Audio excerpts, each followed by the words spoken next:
CMA Foundation, CMA Inter, CA Foundation. உங்களுக்கு consignment அப்படிங்கிற சாப்டரோட concept கிளியரா எக்ஸ்பிளைன் பண்ண போறோம். யூஸ் பண்ணிக்கிங்க இந்த வீடியோல. Consignment அப்படின்னா nothing but to consign சொல்லலாம். To consign to send அப்படினா to consign அப்படின்னா to send goods நாம இங்க send பண்ண போறோம். To send. That consignment. Consignment is nothing but when a person or person or firm goods send பண்ணணும். Sends goods to another person or firm. உன்னி ஒரு பர்சனுக்கோ உன்னி ஒரு ஃபேமுக்கோ send பண்ணும். எதுக்காக சென்ட் பண்ணும்? To sell goods on behalf of and at risk of sender. Example A இருக்கிறாரு. B A is a sender of the goods அப்படின்னு சொல்லலாம். Is the receiver of the goods அப்படின்னு சொல்லலாம். Just ஐடியாக்காக receiver. Sender is called as consignor. இங்க இது பேர் என்ன சொல்லுவோம்? consignor. உங்க லாங்குவேஜ்ல பிரின்சிபல் அப்படின்னு சொல்லுவோம். Principal of the goods, owner of the goods. Owner is called as consignee. Receiver is called as consignee. நம்ம லாங்குவேஜ்ல possessor of the goods. Possessor அப்படின்னா right to use னு அர்த்தம். இந்த goods இவர் யூஸ் பண்ணலாம். Right to use the goods consignee. The goods ownership A கிட்ட தான் இருக்கும். அதோட possession right to use அந்த goods மட்டும் யார்கிட்ட இருக்கும்? B கிட்ட இருக்கும். goods மட்டும் B கிட்ட இருக்கும். இவருக்கு பேரு ஏஜென்ட் அப்படின்னு சொல்லலாம். So definition என்ன சொல்லிருக்காங்கன்னா when a person நம்ம லாங்குவேஜ்ல when A sends goods to B to sell the goods on behalf of at the risk of A B க்கு goods send பண்ணுது. B அந்த goods sell பண்ணி கொடுக்கணும். பட் எல்லா ரிஸ்க் ரிவார்ட் யார் எடுத்தா இருக்கும்? A எடுத்தா இருக்கும். ஏன்னா A is the owner, B only agent of the owner. This is called as consignment. Clear? Next consignment, next step. இப்போ உங்களுக்கு தெரிஞ்சிருக்கும் sender of the goods யாரு? Sender of goods. யார் இங்க goods send பண்றா? consignor, owner, principal அப்படின்னு சொல்லலாமா?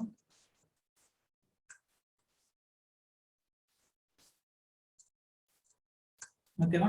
Number 2 goods யாருக்கு சென்ட் பண்ணுவாங்க?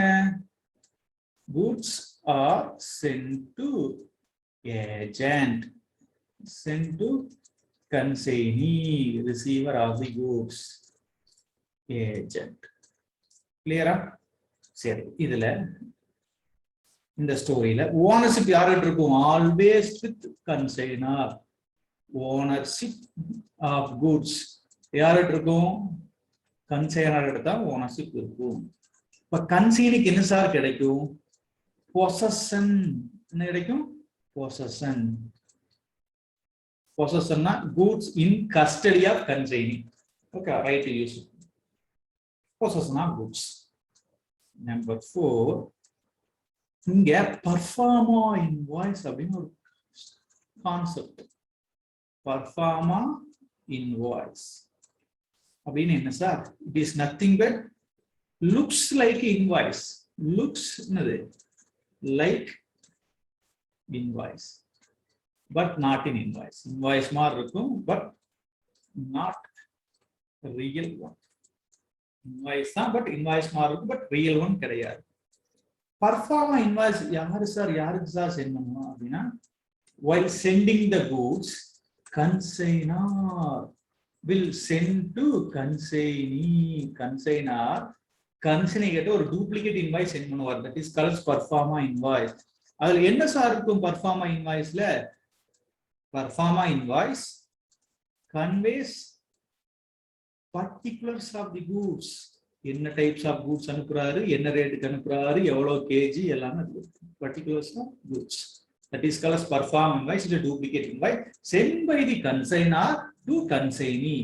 Perform invoice conveys the particulars of goods. எவ்வளவு goods அனுப்புறாரு, ஒரு goods ஓட rate என்ன, per unit என்ன, எல்லாமே அதுல. That is called as என்னது, perform invoice.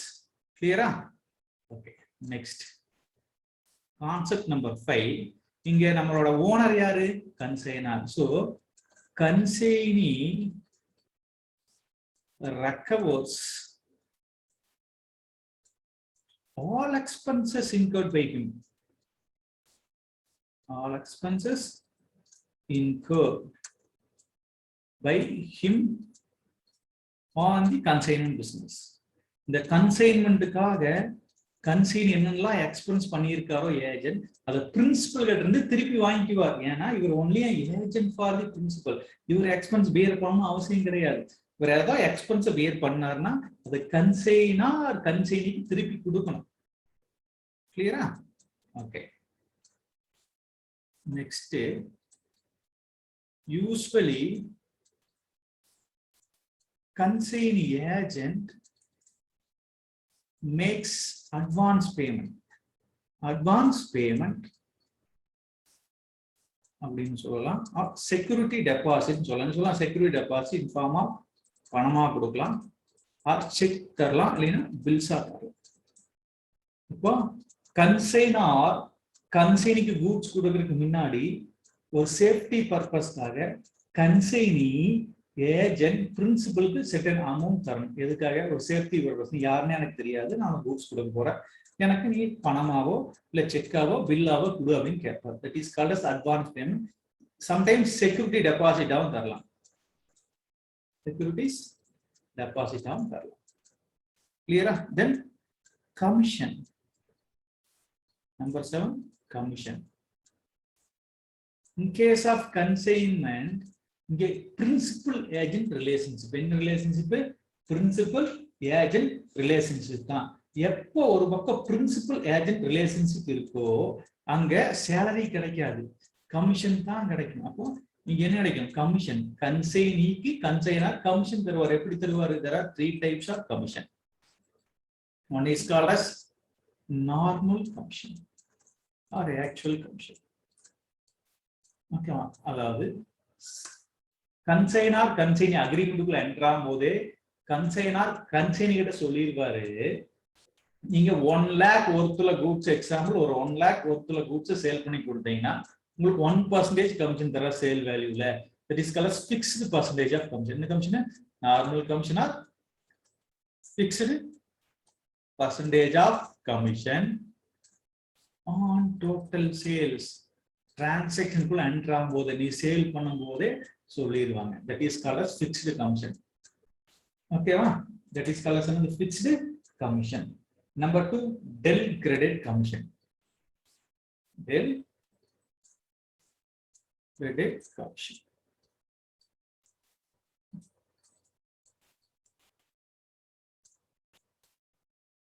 எதுக்காக சார் தரோம்?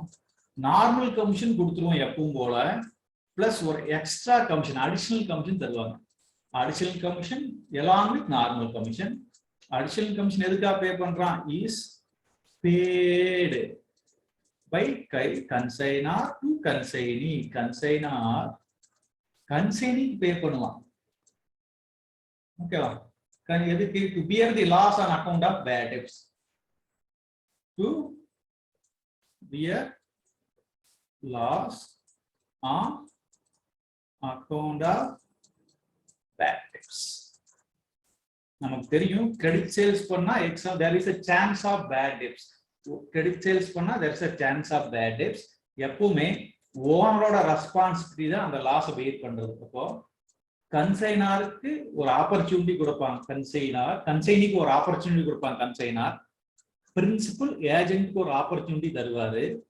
நான் உங்களுக்கு ஒரு எக்ஸ்ட்ரா கமிஷன் தர்றேன், நீங்க கிரெடிட் சேல்ஸ் பண்ணீங்கன்னா அந்த பேட் டெப்ஸை ரெக்கவர் பண்ண வேண்டியது உங்களோட ரெஸ்பான்சிபிலிட்டி அப்படின்னு கன்சைனார் கன்சைனிக்கு சொன்னார்னா that is called as del credit commission. அதுக்கு ஒரு கமிஷன் கொடுத்தா அந்த லாஸ்ட் டெல் கிரெடிட் கமிஷன். அப்போ in case of bad debts there is a chance, sorry, in case of credit sales there is a chance for bad debts. That bad debts loss should be bear by the consignee himself when del credit commission is given. எப்ப del credit commission கொடுக்கறாரோ bad debts loss யார் தான் bear பண்ணணும்? consignee தான் bear பண்ணணும். consignor booksல bad debts loss வராது. ஏன்னா அதுக்கு பதிலா தான் எக்ஸ்ட்ரா கமிஷன் தர்ற. that is called as del credit commission. Sir இது எப்படி சார் கண்டுபிடிப்போம்? it should be always on total sales. fixed percentage of commission on total sales. percentage of commission on total sales தான். சம்முல credit சேல்ஸ்ல கண்டுபிடின்னு சொன்னா தான் credit சேல்ஸ்ல போடணும். unless otherwise specified எல்லா கமிஷனுமே total சேல்ஸ்ல தான் போடணும். நீ எப்ப சொல்ற டெல் கிரெடிட் கமிஷன்னா நார்மல் கமிஷன் எப்பவும் தந்துருவாங்க. Plus in case of bad debts there is a loss. credit sales அப்ப there is a chance for bad debts. in case of credit sales there is a chance for bad debts loss. such loss should be bear by the consignee. அப்பதான் consignee அவனோட risk போட்டு involvement போட்டு bad debts recover பண்ண பார்ப்பான். அதுக்காக ஒரு extra commission கொடுத்தா தான் டெல் கிரெடிட் கமிஷன். கிளியரா? then last and final overriding commission. overriding commission. overriding commission. That is a overriding commission. Nothing but commission over and above the invoice price. commission over and above the invoice price. invoice price மேல நீங்க sale பண்ணி கொடுங்க, அதுக்கு நான் ஒரு commission தரேன் அப்படின்னு சொன்னா that is called as an overriding commission. ஓகேவா? நார்மல் கமிஷன் மேல ஒரு கமிஷன் தருவோம். இது எப்ப சார் தருவோம் அப்படின்னா கேஸ் 1. ஓவர்ரைடிங் கமிஷன் எப்ப கிடைக்கும் அப்படின்னா நீங்க ஒரு ஏஜென்ட். ஓகே, நீங்க ஒரு ஏஜென்ட். when the agent உங்களுக்கு கீழே 10 ஏஜென்ட் இருக்கா, அவங்க 10 ஏஜென்ட்டை கண்ட்ரோல் பண்றதுக்கா உங்களுக்கு ஒரு கமிஷன் கொடுத்தா ஓவர்ரைடிங் கமிஷன். அப்ப நீங்க ஒரு ஏஜென்டா இருக்கிறீங்க, புதுசா ப்ராடக்ட் மார்க்கெட்ல லான்ச் பண்றேன், புதுசா ப்ராடக்ட் மார்க்கெட்ல லான்ச் பண்றதுக்கு உங்களோட ஹார்ட் ஒர்க் போட்டு அட்வர்டைஸ்மெண்ட் பண்ணிட்டாங்க அப்படின்னு சொன்னா அதுக்கு தர கமிஷன் ஓவர்ரைடிங் கமிஷன். கிளியரா? தென் சேல்ஸ் பிரைஸ் மேல சேல்ஸ் பிரைஸ்க்கு செல் பண்ணி கொடுங்க அப்படின்னு சொல்றோம். ஓகேவா? இப்போ நான் ஒரு பிரைஸ் ஃபிக்ஸ் பண்றேன். நான் வந்து கன்சைனார் வந்து 100 rupees பிரைஸ் ஃபிக்ஸ் பண்றாங்க. பட் மார்க்கெட்ல 120 வரைக்கும் சேம் குட்ஸ் போகுது அப்படின்னா உடனே கன்சைனார் கன்சினி கிட்ட மார்க்கெட்ல 120 வரைக்கும் போகுது. ஸோ நீங்க 100க்கு இப்போ சேல் பண்ண வேண்டாம், 120க்கு சேல் பண்ணி கொடுங்க. இந்த டிஃபரன்ஸ் 20 rupees எக்ஸ்ட்ரா அமௌண்டா சேல் பண்ணி தர்றீங்களே, இதுக்கு நான் ஒரு பர்சன்டேஜ் ஆஃப் கமிஷன் தரேன் அப்படின்னு சொன்னா that is called as overriding commission. கிளியரா? அப்போ ஓவர்ரைடிங் கமிஷன் என்ன? Point number 1 important question. Overriding commission அப்படின்னு சார் சொல்லலாம். when the agent is required to put in hard work in introducing a product. மார்க்கெட்ல புதுசா ப்ராடக்ட் இன்ட்ரோடியூஸ் பண்றதுக்கு என்னோட ஏஜென்ட்டை hard work பண்ண சொல்லுவேன், லான்ச் பண்றதுக்கு ஆட் பண்ண சொல்லுவேன். அதுக்காக நான் தர commission overriding commission. Point number 1. Point number 2, where agent is entrust with the work of supervising others. Supervising the performance of other agents in a particular area. நீங்க ஒரு ஏஜென்ட், உங்களுக்கு கீழே ஒரு 10 ஏஜென்ட் இருக்காங்கன்னா அந்த 10 ஏஜென்ட்டை நீங்க சூப்பர்வைஸ் பண்ணுங்க அப்படின்னு தரக்கு ஒரு commission overriding commission. Number 3, for இத key சம்க்கு effective for sales at a price higher than the price fixed by the consignor. consignor சொல்ற பிரைஸ்க்கு மேல எனக்கு சேல் பண்ணி கொடுங்க, அதுக்கு ஒரு எக்ஸாம்பிள். நான் ஃபிக்ஸ் பண்ணது 100 rupees, கன்சைனர் ஃபிக்ஸ் பண்ணது 100 rupees. இப்ப மார்க்கெட்ல 120 வரைக்கும் அது சேல் ஆகுது அப்படின்னா கன்சைனர் ரெக்வெஸ்ட் பண்ணுவாங்க 120 வரைக்கும் சேல் ஆகுது, ஸோ நீங்க 120க்கு சேல் பண்ணி கொடுங்க. இந்த எக்ஸ்ட்ரா 20 rupees நீங்க சேல் பண்றீங்க, அதுக்கு உங்களுக்கு ஒரு கமிஷன் தரேன். That is called as overriding commission. Overriding commission is an extra commission. Extra commission, normal commission illama there is an extra commission given. That is called as overriding commission. இப்போ என்ன பார்த்தோம்? Fixed percentage on sale na normal commission. Bill graded commission na credit sales பண்ணும்போது bad debts வரதுக்கு chance இருக்கு. அந்த bad debts loss யார் தான் wait பண்ணணும்? கன்சைனி வெயிட் பண்ணணும். எப்போ டெல் கிரெடிட் கொடுத்தா. அப்படி இல்லைன்னா கன்சைனர் வெயிட் பண்ணுவார். ஓவர்ரைடிங் கமிஷன்னா 3 பாயிண்ட். இது ஒரு எக்ஸ்ட்ரா கமிஷன் தான். மார்க்கெட்ல நான் கன்சைனர் ஃபிக்ஸ் பண்ற பிரைஸ்க்கு மேல சேல் ஆயிட்டு இருந்தா, அப்போ கன்சைனர் ரெக்வஸ்ட் பண்ணுவார் கன்சைனியை sale it at price prevail in the market. மார்க்கெட்ல இருக்கிற ரேட்டுக்கு எனக்கு சேல் பண்ணி கொடு. நான் சொன்ன ரேட்டுக்கு மார்க்கெட் ரேட்டுக்குள்ள டிஃபரன்ஸ்க்கு உனக்கு ஒரு எக்ஸ்ட்ரா கமிஷன் தரேன் அப்படின்னா தட் இஸ் ஓவர்ரைடிங் கமிஷன். நீங்க ஒரு ஏஜென்ட், உங்களுக்கு 10 ஏஜென்ட் இருக்காங்க, அவங்க நீங்க கண்ட்ரோல் பண்ணுங்க அப்படின்னு கொடுத்தா that is called overriding commission. நான் புதுசா ப்ராடக்ட் லான்ச் பண்ற மார்க்கெட்ல உங்களோட எஃபோர்ட் போட்டு எனக்கு அதை ஆட் பண்ணி கொடு அப்படின்னு சொன்னா that is called overriding commission. கிளியரா? Overriding commission. Then flow of consignment சொல்லுவோம். Flow of consignment. Flow of consignment. கன்சைன்மென்ட்டோட ஃப்ளோ என்ன அப்படின்னு பார்க்கலாம். அதுக்கு முன்னாடி அக்கவுண்ட் சேல் ஒரு கான்செப்ட் இருக்கு. Account sales important concept. Account sale. Account sale is a periodical statement. In statement is a periodical statement. யார் யாருக்கு சென்ட் பண்ணுவா? Sent by consignee to consignor. Consignee கன்சைனாருக்கு சென்ட் பண்ணுவார். That is called as account sale. எதுக்காக sir sent பண்றாரு? ஏன்னா நான் நான் கன்சைனார், எனக்கு கீழே there are several கன்சைனி.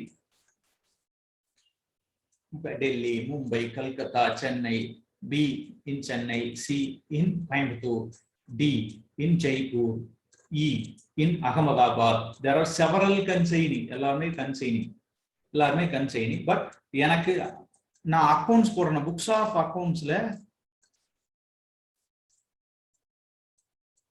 நான் அக்கவுண்ட்ஸ் ஸ்டார்ட் பண்ணணும் அப்படின்னா எனக்கு கன்சைனி டீடைல்ஸ் ப்ரொவைட் பண்ணணும்.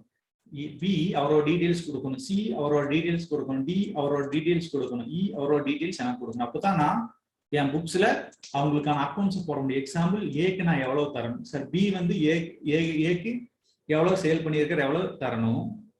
B how much remit to A, B எவ்வளவு ஏக்கு ரெமிட் பண்ணணும் திருப்பி தரணும்.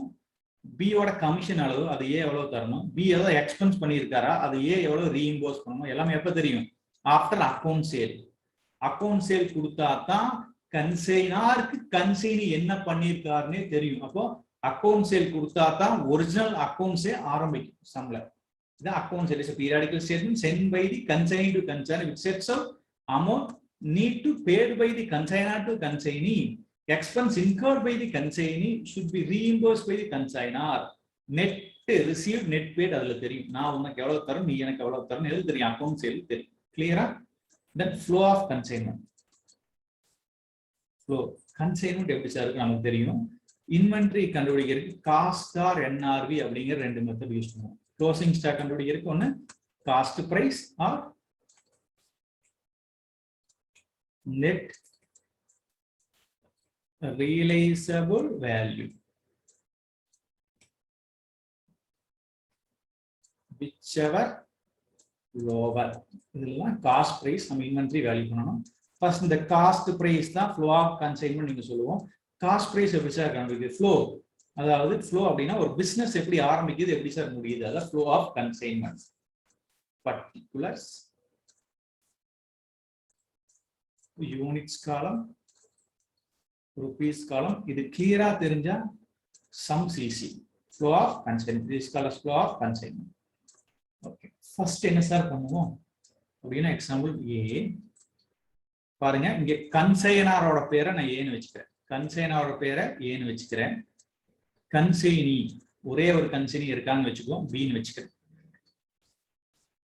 நான் சென்னையில இருக்கேன், நீங்க கோயம்புத்தூர்ல இருக்கீங்க. ஓகேவா? Cost of goods sent by consignor. Units தெரியும். ஒரு 1000 units 1 lakh rupees வச்சுக்கோ. 1000 units 1 lakh rupees. நான் சென்ட் பண்ணும்போது யாரு ஏ, நான் சென்ட் பண்ணும்போது all expenses incurred by me, all expenses incurred by consignor. எனக்கு என்னென்னலாம் எக்ஸ்பென்ஸ் ஆகுமோ எல்லா எக்ஸ்பென்ஸையும் வச்சு உங்களுக்கு சென்ட் பண்ற. எக்ஸாம்பிள் ஒரு 1000 rupees எக்ஸ்பென்ஸ் ஆகுது அப்படின்னா அப்போ 1000 units 1,00,000 rupees. இது பேர் என்ன? நான் total cost of goods sent, எவ்வளவு காஸ்ட் ஆஃப் குட்ஸ் சென்ட் பண்ணியிருக்கேன் உங்களுக்கு அர்த்தம். இந்த பீன் வச்சுக்குவோம். சி total cost of goods sent, cost of goods sent by the consignor to consignee. 1000 units 1,00,000 rupees ஒருத்தல குட்ஸ் நான் சென்ட் பண்ணியிருக்கேன். The less there may be a loss. In a loss, cost of goods not reach the city, not reached the city of B, city of consignee. உங்க சிட்டிக்கு வந்து சேர்றதுக்கு முன்னாடி அந்த கூட்ஸ்ல எது வேணாலும் நடந்திருக்கலாம். எக்ஸாம்பிள் என்ன நடந்திருக்கலாம்? goods may be lost in transit. abnormal loss வரும்போது லாஸ் ஆகி ஆக்சிடென்ட்ல certain portion of goods loss ஆயிருக்கலாம். ஆர் சில goods நீ வந்து சேர்ந்திருக்காது, still in transit, yet to come goods still in transit. எதா வேணா இருக்கலாம், ரெண்டுமே இருக்கலாம் சம்பளம். ஓகேவா? யூனிட்ஸ் இருக்கும். Example 100 units 100 units are lost in transit or still in transit. அதை லெஸ் பண்ணுவோம். நீங்க சம் போடும்போது ஒரு ஒர்க்கிங் நோட்ஸ் போடுவீங்க அப்நார்மல் லாஸ் கண்டுபிடிக்கிறதுக்கு. இப்படி கிராஸ் மல்டிப்ளை பண்ணா அப்நார்மல் லாஸ் கண்டுபிடிச்சிருங்க. கிளியரா? அப்போ 1100 யூனிட்ஸ் சென்ட் பண்ணியிருக்கேன். சாரி 1100 rupees 1000 யூனிட்ஸ்க்கு வருது. 1100 divided by 1000 யூனிட்ஸ்க்குனா 100 யூனிட்ஸ்க்கு எவ்வளவு அப்படின்னு பார்ப்போம். தென் 10,100 is our abnormal loss, loss in transit. Sometimes there may be goods in transit also. Goods in transit. Next line எழுதுவோம் goods in transit. Clear? Next. E less பண்ணி வரும் amount. This is called as cost of goods reached the city of consignee. கன்சைனியோட பிளேஸ்க்கு goods வந்து சேர்ந்துச்சு. எவ்வளவு 900 goods வந்து சேர்ந்துருக்கு. 90,900 worth. கிளியரா? இதுக்கப்புறம் என்ன சார் நடக்கும்? add consignees non-recurring expenses. keyword non-recurring. non-recurring expenses மட்டும் consignee ஆட் பண்ணுவார். non-recurring expenses மட்டும் ஆட் பண்ணுவார். எக்ஸாம்பிள் ஒரு 100 rupees வச்சுக்குவோம். then 900 goods எவ்வளோ? 1 lakh. 1 sorry 900 goods ஈஸியா இருக்கிறதுக்காக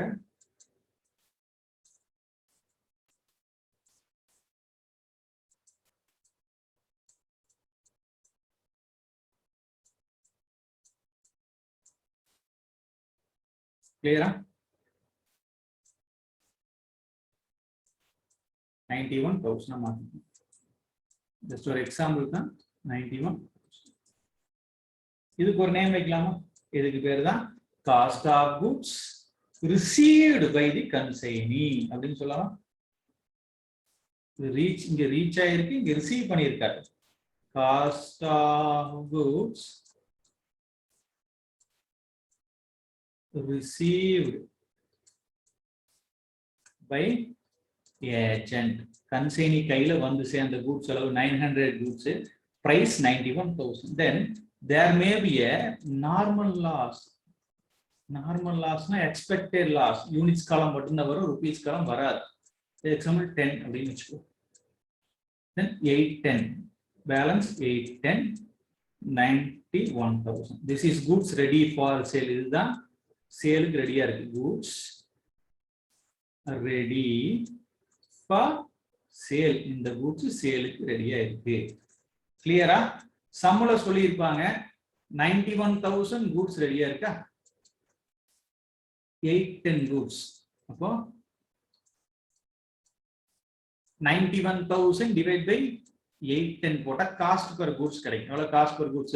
rupees 112.34 is a cost per goods. ஒரு goodsக்கு 112.34 பைசா. சம்முல க்ளோசிங் ஸ்டாக் கொடுத்துப்பா in units 200 units கொடுத்துப்பா. அப்ப 200 units into rupees 112.34 போட்டா we'll get our closing stock in rupees. Closing stock in rupees. அப்ப இந்த ஃபார்மேட்ல you can ascertain one is abnormal loss, another one is goods in transit, another one is abnormal loss, another one is closing stock. Clear? The format வகையாட் பண்ணு flow மாறாம போடுவோம். First கன்சைனர் goods send பண்ணுவாரு. Send பண்ணும்போது எல்லா expense add பண்ணி send பண்ணுவாரு. அதுக்கு அப்புறம் there may be a loss in transit or there may be goods in transit. Then அதுக்கு அப்புறம் கன்சைனியோட நான் ரெக்கரிங் எக்ஸ்பென்ஸ் மட்டும் ஆட் பண்ணுவோம். அது என்ன சார் நான் recurring எக்ஸ்பென்ஸ்னா expenses incurred by the consignee before goods reach the consignee godown. Consignee godownக்கு போய் சேர்றதுக்கு முன்னாடி என்னெல்லாம் எக்ஸ்பென்ஸ் வருதோ அதுக்கு பேர் தான் நான் ரெக்கரிங் எக்ஸ்பென்சஸ். அதுக்கு அப்புறம் நார்மல் லாஸ் லெஸ் பண்ணா வரதான் கூட்ஸ் ரெடி ஃபார் சேல். சேலுக்கு ரெடியா இருக்கு. சம்முல சேல் பண்ண சொல்லி கொடுத்துருப்பேன். எக்ஸாம்பிள் சம்முல ஒரு 200 யூனிட் சேல் பண்ணு சொல்லியிருப்பான். அப்ப காஸ்ட் பர் யூனிட் முதல்ல கண்டுபிடிக்கிறோம். அப்ப 91,000 rupees is for 810 unitsனா per unit எவ்வளவு? அப்ப 91,000 divided by 810 போட்டா per unit 112.34. So 200 units into 112.34 which gives you closing stock in units. அப்போ இந்த ஒரே கான்செப்ட் ஞாபகம் வச்சுட்டா 3 ஒர்க்கிங்ஸ்க்கு ஆன்சர் நமக்கு தெரியும். சம் போடும்போது ரொம்ப ரொம்ப ஹெல்ப்ஃபுல்லா இருக்குது. இப்போ க்ளோசிங் ஸ்டாக் rupees 22,468 வரும். இன்டு பண்ணீங்க. ஜஸ்ட் ஐடியா தான் கொடுத்துருக்கேன். சரி, மறுபடியும் இருக்க சொல்லுவோம். நான் ரெக்கரிங் எக்ஸ்பென்ஸ் அப்படின்னு என்ன சார் அப்படின்னா, நான் recurring expenses incurred before goods reaches the consignee godown. Consignee குடோனுக்கு போய் சேர்றதுக்கு முன்னாடி ஏதோ எக்ஸ்பென்ஸ் வந்தா there is a நான் recurring expenses. Example clearing charges. Number 2, customs duty. Number 3, carriage inwards. Number 4, transport charges up to godown. Godown வரைக்கும் தான். குடோனுக்கு அப்புறம் குடோனுக்குள்ள போன வரை எதுல எக்ஸ்பென்ஸ் வந்தா that is recurring expenses. நான் ரெக்கரிங் எக்ஸ்பென்ஸ் மட்டும்தான் கன்சைனியோட எக்ஸ்பென்ஸ்ல எடுத்துக்குவோம். கிளியரா? ரெக்கரிங் என்ன sir? Warehousing charges, insurance charges, selling charges எல்லாம் ரெக்கரிங் எக்ஸ்பென்சஸ். இந்த ஃபார்மேட்ல வராது. நான் ரெக்கரிங் மட்டும்தான் வரும். கிளியரா? There's an idea of consignment. Journal இருக்கு. நெக்ஸ்ட் கிளாஸ்ல பார்ப்போம்.